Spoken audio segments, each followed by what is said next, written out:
Bonjour, je vous propose une vidéo sur l'élimination des opérations intragroupe dans le cadre d'une consolidation. Cette vidéo est divisée en 5 parties. Premièrement, le retraitement des opérations sans impact sur le résultat. Deuxièmement, le retraitement de la marge interne sur stock. Troisièmement, le retraitement des plus-values. Quatrièmement, des dividendes. Et cinquièmement, de la dépréciation des titres de participation. Avant d'entrer dans le détail de chacun de ces retraitements, je voudrais faire un aparté important sur le processus de consolidation.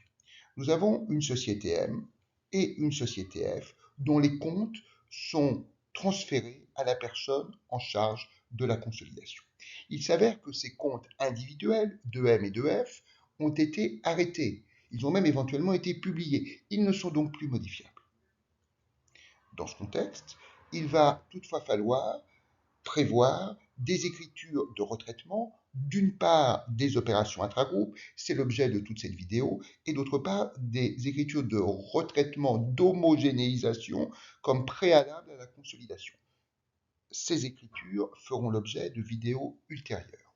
Une fois que ces écritures de retraitement sont passées, eh bien, on peut construire les comptes consolidés, c'est-à-dire le bilan et le compte de résultat.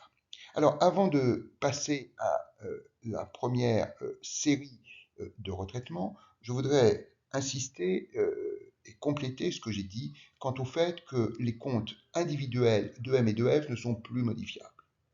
S'ils ne sont plus modifiables, ça veut dire que le résultat net de M et le résultat net de F ne sont plus modifiables non plus. Par conséquent, si dans le cadre des retraitements, on a une écriture de charge ou de produit, il conviendra de constater dans le cadre de ces écritures de retraitement son impact sur le résultat, dans le bilan d'une part, dans le compte de résultat d'autre part, et le cas échéant, il conviendra aussi de comptabiliser ce qu'on appelle des impôts différés actifs ou des impôts différés passifs. Alors, première catégorie de retraitement, les retraitements qui n'ont pas d'impact sur le résultat. Alors, il s'agit du retraitement d'une dette et d'une créance réciproque. Alors, cette dette et cette créance peuvent avoir un caractère d'exploitation. Ça veut dire que M est fournisseur de F et que F est donc client de M, ou inversement, que F est fournisseur de M et que donc M est client de F. Cette dette et cette créance peuvent aussi avoir un caractère financier. Ça veut dire que M prête à F et que F est donc endetté vis-à-vis de M, ou inversement, que F prête à M et que M est endetté vis-à-vis de F. Dans les deux cas, il va convenir d'éliminer la créance et la dette dans le bilan, et il va convenir également d'éliminer le produit, la vente ou le produit financier, et la charge, l'achat ou la charge financière dans le compte de résultat. Alors prenons un exemple. Nous avons deux sociétés, A et B. On va faire l'hypothèse que B est consolidé par A par intégration globale. On va également faire l'hypothèse que le montant des ventes de marchandises de A à B est de 100 et que B n'a pas payé comptant, qu'il y a un délai de paiement qui a été octroyé par A à B. Par conséquent, il va convenir de retraiter, c'est-à-dire d'éliminer la dette fournisseur que B a vis-à-vis de A à hauteur de 100 et corrélativement de retraiter la créance client que A vis-à-vis de B pour le même montant. Alors, on veut retraiter pour l'éliminer la dette fournisseur. La dette fournisseur est un compte de passif au crédit. Par conséquent, pour annuler la dette fournisseur, il convient de débiter le montant, donc à gauche. Et par ailleurs, la créance client est un compte d'actifs au débit. Par conséquent, pour annuler la créance client, eh bien, on va créditer le montant correspondant de 100, donc à droite. Au niveau du compte de résultat, eh bien, on va annuler la vente de 100 qui figure dans le compte de résultat du vendeur. La vente est un produit, donc un compte de crédit. Pour annuler cette vente, on va donc débiter le montant, donc à gauche, %, et corrélativement, on va annuler l'achat. L'achat est une charge au débit. Par conséquent, pour annuler cette charge, eh bien, on crédite le montant correspondant. Maintenant, imaginons que l'opération intragroupe concerne une société qui est intégrée globalement et une société qui est intégrée proportionnellement. On va faire l'hypothèse que l'on a un crédit qui a été octroyé par M à F à hauteur de 100 et que F est détenu à 40% par M. On va faire l'hypothèse qu'on est dans une situation de co-contrôle et que par conséquent, la société F est consolidée par M par intégration proportionnelle. Dans ce cas, on va retraiter à hauteur de 40% la dette que F a vis-à-vis de M. La dette, encore une fois, est un compte de passif au crédit. Pour annuler la dette, on débite le montant correspondant et corrélativement, le prêt consenti par M à F est annulé à hauteur de 40. Le prêt ou la créance financière que M a sur F est évidemment de 100, mais on retraite 40% de 100, ce qui fait évidemment 40. Et dans ce cas, dans la mesure où la créance est un compte d'actifs, donc au débit, l'annulation de 40% de la créance revient à créditer de 40 le compte de prêt en utilisant la partie droite du compte. Au niveau du compte de résultat, alors on suppose que le coût de la dette est de 5%. Par conséquent, pour un crédit de 100, les frais financiers pour l'emprunteur sont de 5. Pour le prêteur, le produit financier est de 5. À partir du moment où la société F est consolidée par intégration proportionnelle, eh bien, on retraite 40% des produits financiers, 40% de 5, ça fait 2. Le produit financier est comme une vente, un compte de produit, comme son nom l'indique, au crédit. Par conséquent, pour neutraliser le produit financier, on débite le montant correspondant de 2 et corrélativement, on crédite la charge financière de 2. Passons maintenant au retraitement de la marge interne sur stock entre deux sociétés intégrées globalement. Alors, on fait l'hypothèse que la société F détient 55% de la société X. Et on fait l'hypothèse que X vend des marchandises à F et réalise une marge. Alors, on fait l'hypothèse que au 31-12 N-1, le stock de marchandises détenu par F est de 1000 et que ce stock de 1000 comprend une marge sur stock de 300. Au 31-12N, le stock de marchandises est ramené à 800 et ce montant de 800 intègre une marge de 200. Alors le principe est le suivant. Il va convenir d'annuler la marge sur le stock final au 31-12N pour la constater en N+1 en stock initial. Le principe a dû être le même en N-1. C'est-à-dire que la marge sur stock final en N-1 a dû être annulée en vue d'être constatée en N en stock initial. Alors, dans ce cas, on va faire les choses en deux temps. D'abord, on va éliminer la marge sur le stock final, la marge de 200. Alors, cette marge, c'est du résultat positif. Par conséquent, au niveau du bilan, si je veux neutraliser, éliminer du résultat positif, qui normalement est dans les capitaux propres, bien évidemment, eh bien, les capitaux propres qui, je le rappelle, sont au passif, au crédit, il convient de débiter le montant correspondant de 200, le montant de résultat de 200. Et on réduit corrélativement le montant du stock final de 200. Le stock est un compte d'actifs, bien évidemment au débit. Par conséquent, si je veux réduire le stock final, eh bien, je crédite le montant correspondant. Cette opération a conduit à diminuer le résultat de 200. Par conséquent, on va considérer ce qu'on va appeler un impôt différé actif. Si je réduis mon résultat, je diminue le montant d'IS à payer, ou je considère que j'ai une créance sur l'État.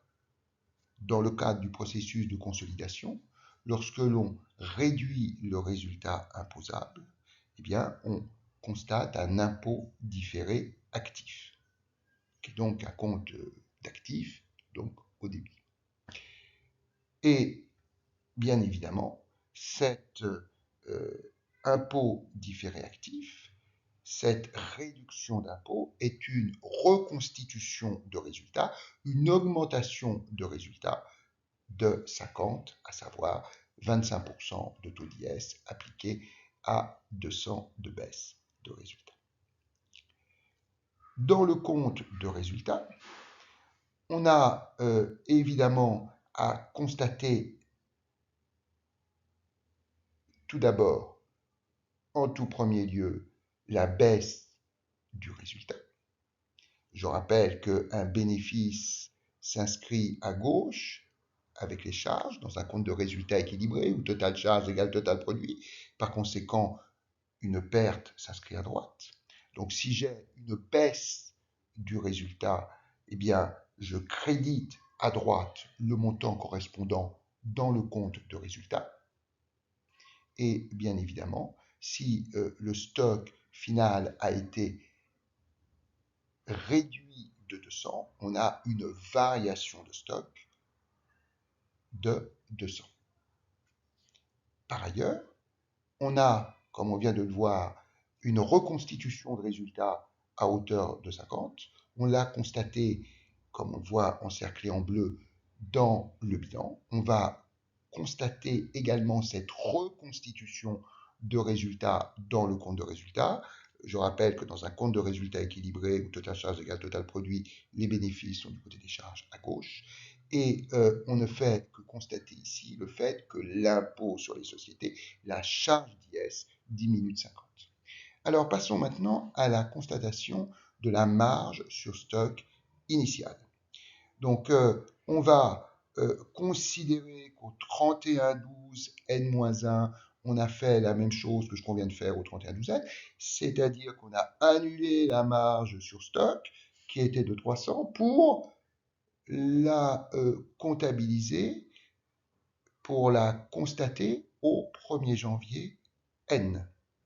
Par conséquent, en N, on a une reconstitution de résultats à hauteur de 300, à hauteur de la marge sur stock au 31-12 N-1 qui avait été neutralisée, et la contrepartie sera une baisse des réserves. Si l'on reconstitue du résultat à hauteur de 300, eh bien, on va considérer qu'il conviendrait, au moins de façon théorique, de payer un impôt de 25% que multiplie cette constatation de résultat, et 25% de 300, ça fait 75. Par conséquent, on va avoir, suite à la reconstitution de résultats de 300, une baisse de résultats à hauteur de 25% de 300, ce qui fait 75, en contrepartie de quoi on va reconstituer des réserves pour 75.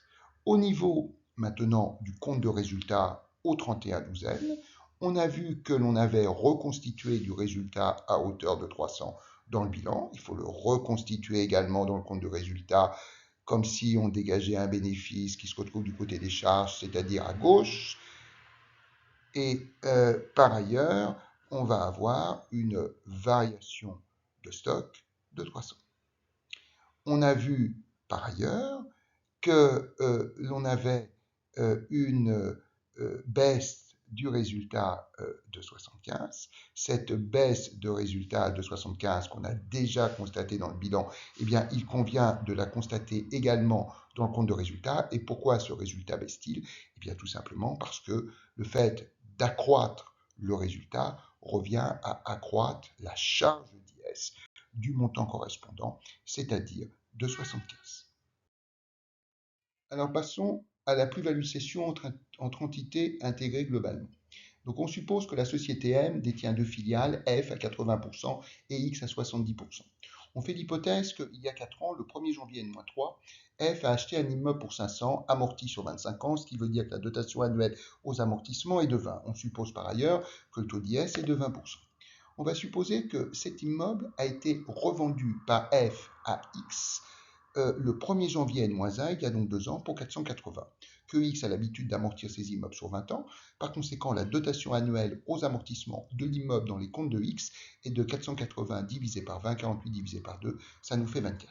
Cette plus-value de cession doit effectivement, dans le cadre de la consolidation, être annulée, mais on doit faire en sorte que dans les comptes consolidés, tout se passe comme si la cession n'avait jamais eu lieu.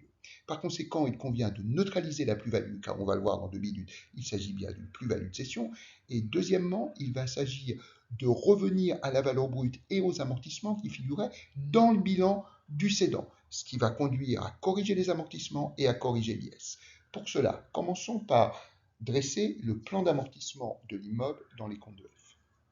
Alors, je rappelle que F a acheté l'immeuble pour 500, que cet immeuble donne lieu chaque année une dotation aux amortissements de 20. Par conséquent, à la fin de la première année de détention de l'immeuble, c'est-à-dire le 31/12/3, la VNC est de 500 moins 20 égale 480. Et chaque année, la VNC diminue de 20, donc 480, 460, 440 et 420. Le plus important à ce stade est de constater que, et c'est ce que j'ai mis en vert, le 31/12/2, la VNC de l'immeuble est de 460.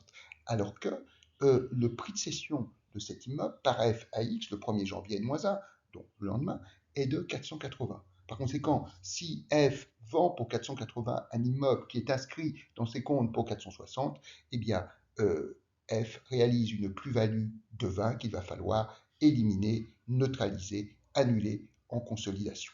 Passons maintenant au plan d'amortissement de l'immeuble dans les comptes de X. Alors, le format du tableau est exactement le même que le format du tableau correspondant au plan d'amortissement dans les comptes de F, sauf que dans les comptes de X, il n'y a pas besoin de renseigner ce qui se passe au 31/12/3 ou au 31/12/2, puisqu'à cette époque, X n'était pas propriétaire de l'immeuble.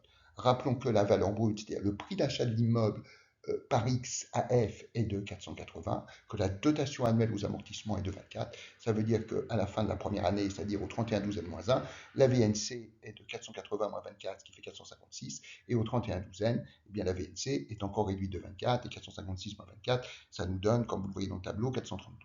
Alors passons maintenant aux écritures de retraitement de consolidation. Commençons par le bilan.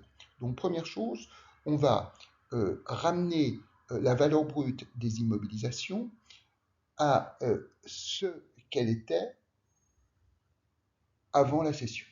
Je rappelle que la valeur brute de l'immeuble avant la cession, c'est-à-dire dans le bilan de F est de 500, alors que dans le bilan de X c'est 480. Il convient donc d'augmenter le compte d'immobilisation de 500 moins 480, ce qui fait en jaune 20.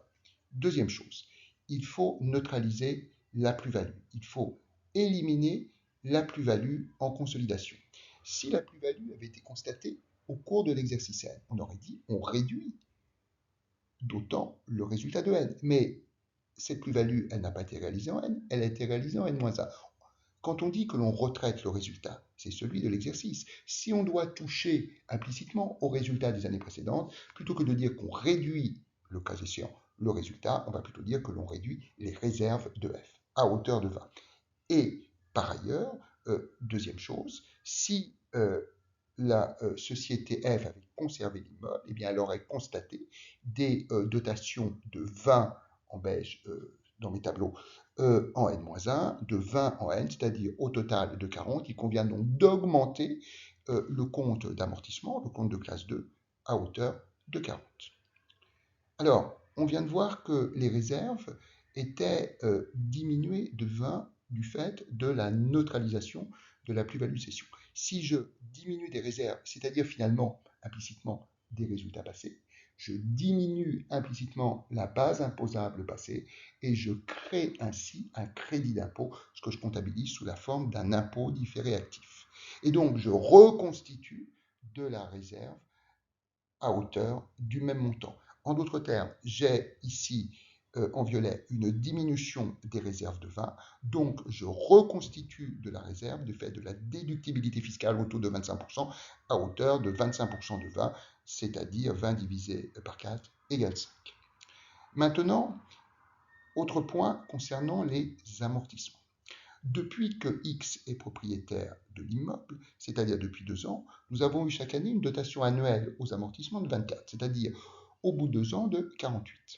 Si l'immeuble était resté dans les comptes de F, dans le bilan de F, eh bien, la dotation aurait été seulement de 2 fois 20, c'est-à-dire 40. Par conséquent, au bout de 2 ans, il y a un suramortissement du fait de la détention de l'immeuble par X égal à 2 fois 24 égale 48, moins 2 fois 20 égale 40, c'est-à-dire un suramortissement de 8. Il convient donc de réduire le compte d'amortissement de classe 2 de 8, c'est-à-dire de débiter le montant de l'amortissement à hauteur de 8. Alors, ce suramortissement de 8 se décompose en un suramortissement en n-1 de 24 moins 20 égale 4 et un suramortissement en n de 24 moins 20 égale encore 4. Donc, si on réduit en n-1 le montant des amortissements, tout se passe comme si on neutralisait des dotations passées. Par conséquent, on reconstitue des réserves à hauteur de 4. Et pour l'exercice N, si on neutralise finalement la dotation aux amortissements de l'exercice N, on reconstitue du résultat, encore une fois, à hauteur de 4.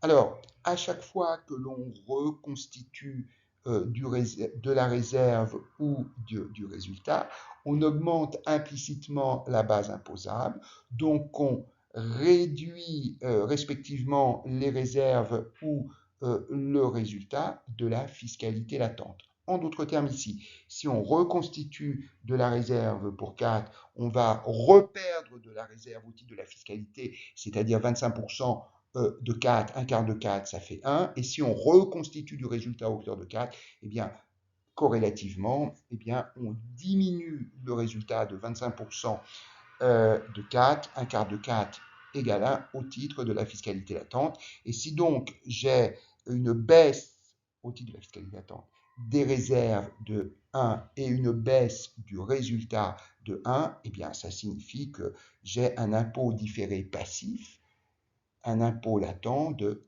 2. Passons maintenant au compte de résultat.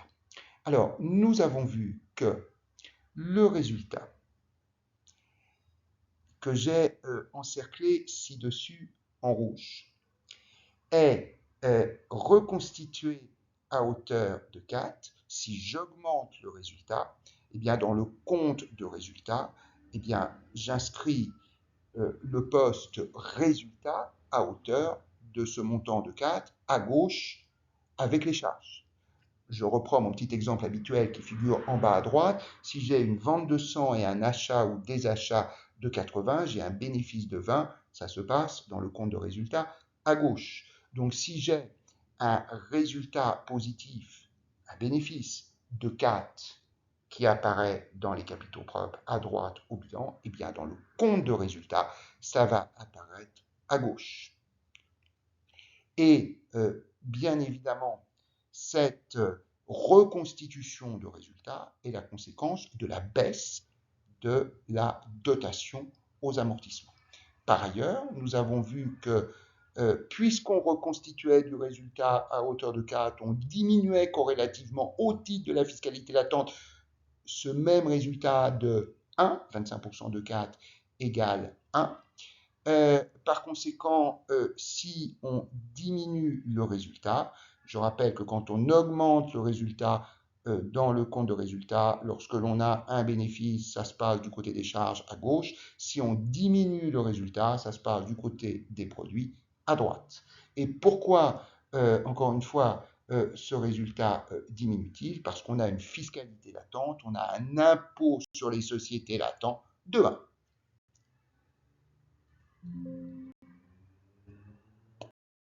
Passons maintenant aux dividendes intragroupe. Alors, on pourrait dire, de toute façon, à partir du moment où c'est une opération intragroupe, ça doit être retraité, ce qui est exact.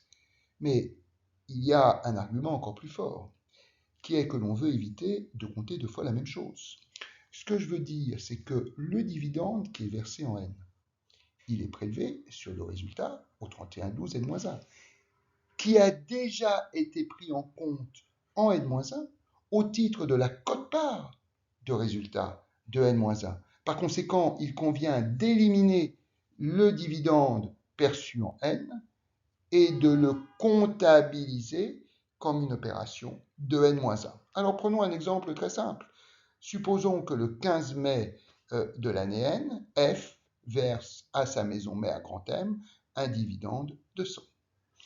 Il convient d'éliminer ce résultat à hauteur de 100.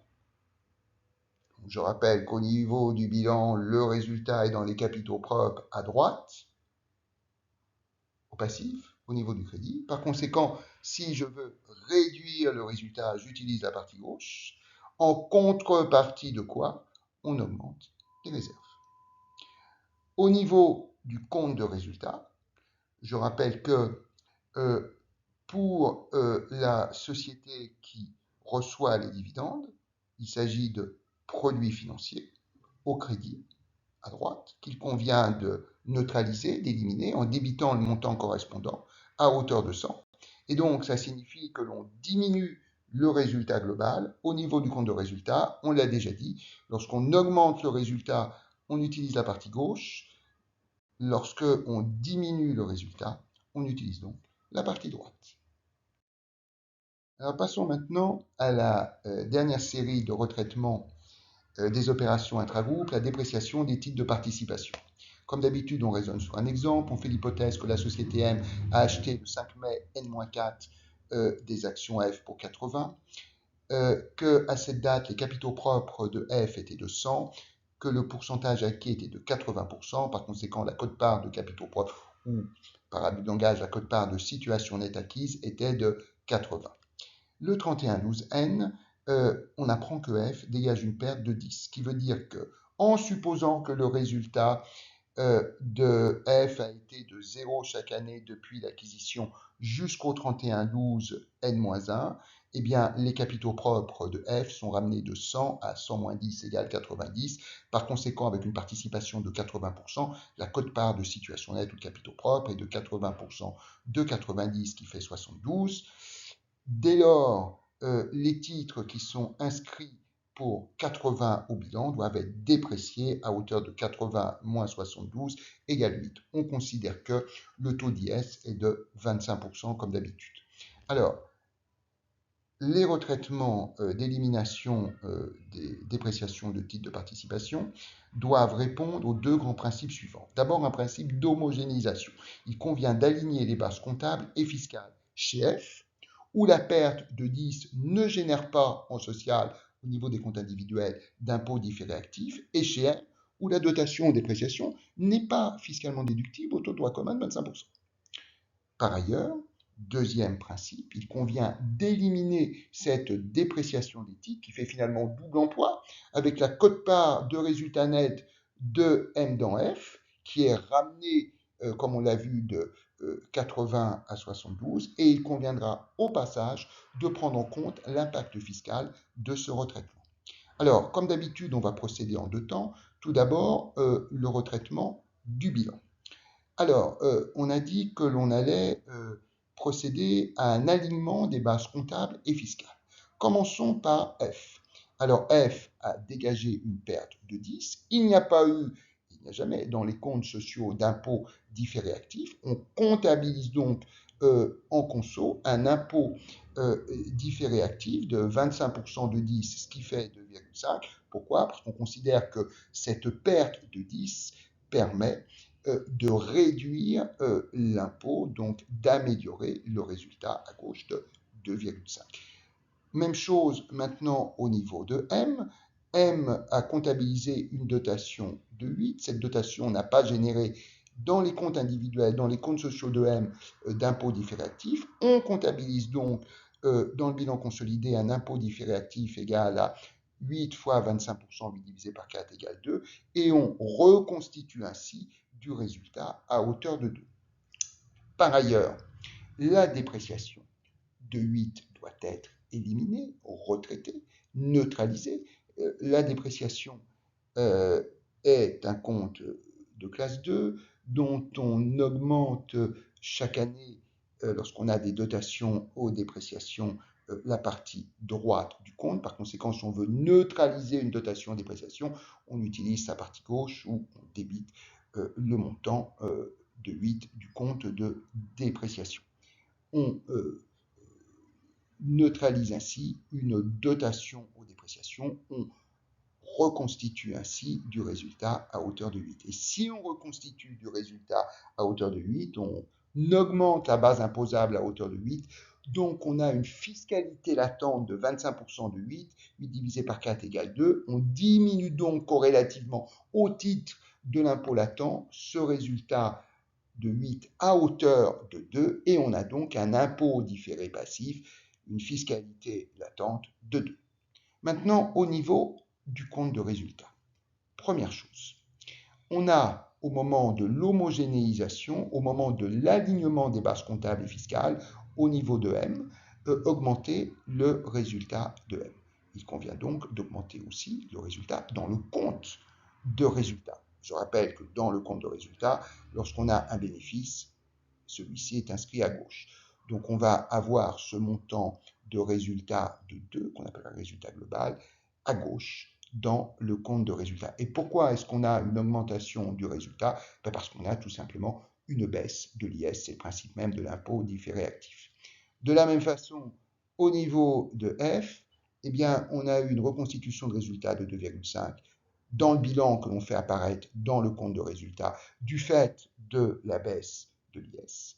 Par ailleurs, on a eu, on l'a vu précédemment, une reconstitution de résultats à hauteur de 8 au moment de la neutralisation de la dotation aux dépréciations, ce que l'on va faire également dans le compte de résultat. Donc on reconstitue du résultat dans le compte de résultat comme un bénéfice à gauche dans le compte de résultat à hauteur de 8. Et comme je le viens de dire, c'est la conséquence de la neutralisation, de l'annulation de la dotation aux dépréciations pour 8.